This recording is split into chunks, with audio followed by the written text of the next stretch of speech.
Why are there so few, if any, Asians playing football in the United States?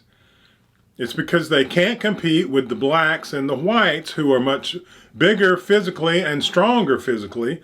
And so they can't make the team. They can't survive out there on the field because of their race. And if race changes things, with physicality, it can change other things. It might be, they don't have any trouble, the Asians in general, making the grades, especially in math, to get into higher education and to excel in it. And maybe other races can't do that as well as they can. And maybe different races do have different talents. And, it doesn't mean, and then that doesn't mean that everyone is still equal and just different. It might be that some races have a lot of great talents and some other races don't.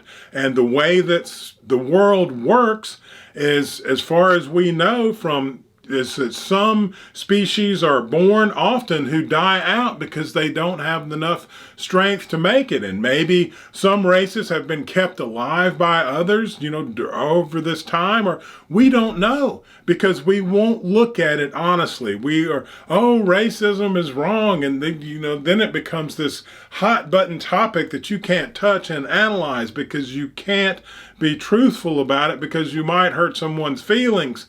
And the problem with that is, you're sparing everyone's feelings, but you're really hurting everyone much more because we aren't fixing the problems of racism. We're just yelling invectives at each other, and it's horrible and childish. And that's the difference in being a child and being an adult, is you learn how to manage your feelings as an adult, and things still hurt, but you learn how to go on and learn from the experience and keep doing the things you have to do to keep your family fed. And, even though your feelings are hurt, and as a society or as a race, then you have to learn how to do that also. Is, okay, I didn't want to hear that, but we're still going to keep going on together. And that is the only way we're going to fix the problem, is if we put our feelings secondary to making the problem better. And that means looking at it analytically, no matter